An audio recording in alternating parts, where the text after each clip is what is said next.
using the equations of motion and how we would solve problems with them. The basic technique is the one that you've been stressed throughout your career in physics, hopefully.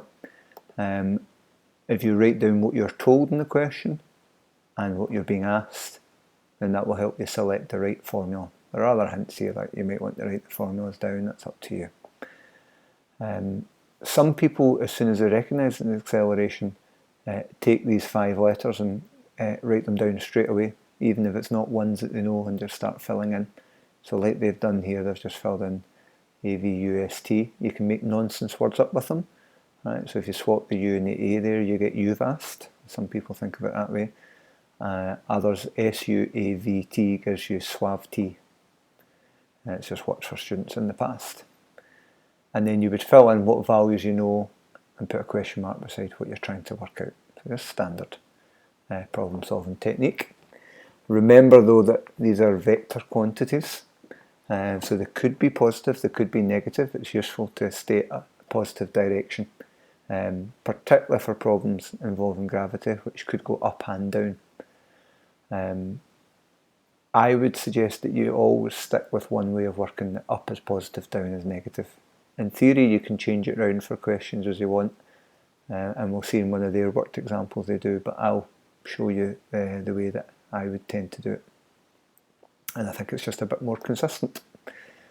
And then once you've got your things written down, choose the relevant equation, right? So of the 3 things that you know and the one that you're trying to work out, which of these 3 equations can use that.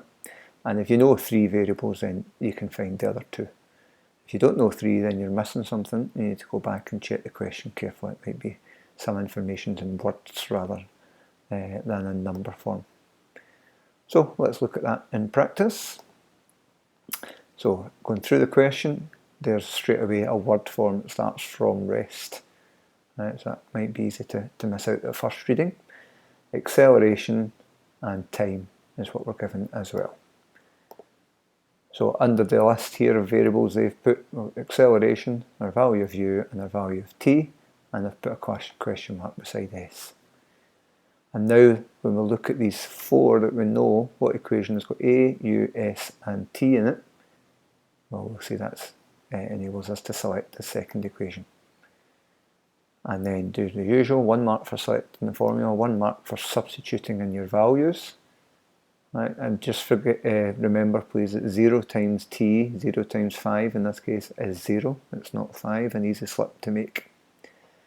And then plugging in the half times a times t squared. And then doing your arithmetic and putting the units in for your final answer, it gets you your 3rd mark.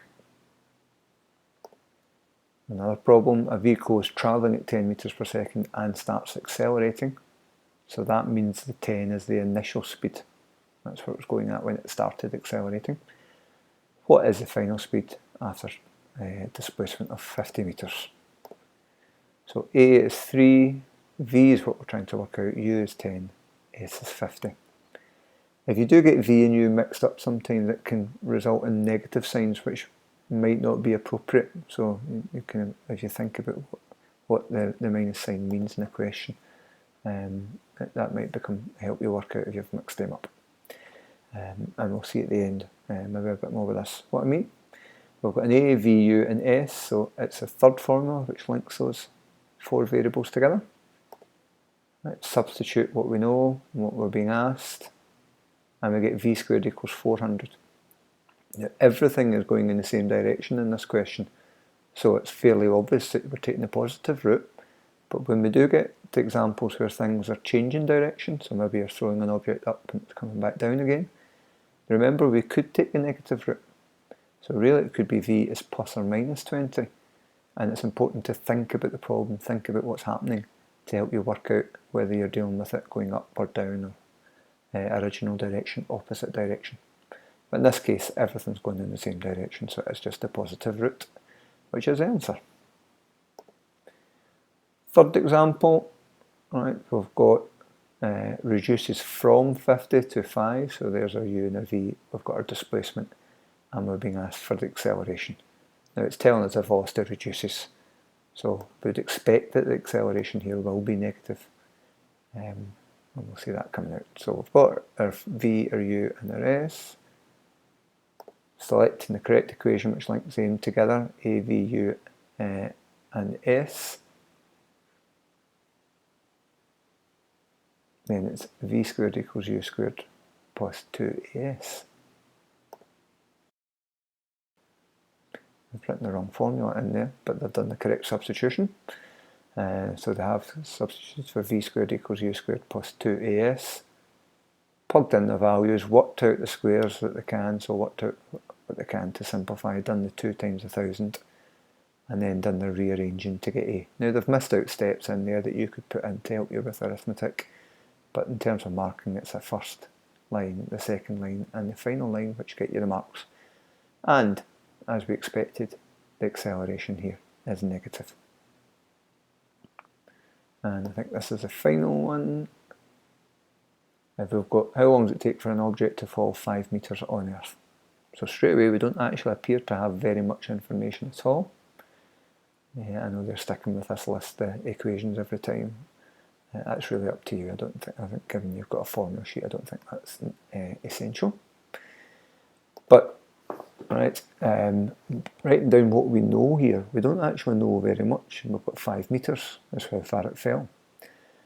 But we're kind of making some assumptions. Unless a question specifies otherwise, then we can assume it's on Earth. So the acceleration will be 9.8. Now I would prefer you to get into a habit of writing this as minus 9.8 because it's downwards. And therefore the displacement should be minus 5 metres because it's falling. So it's a negative displacement that ends up below where it started. And the other sort of assumption that it would make clearer if this was an SQA question. If it's dropped, then u would be 0. It does say just fall there, but it should really say dropped, so that we know that u is 0. And then we've been asked the time, so we're looking at what links a, u, s and t together.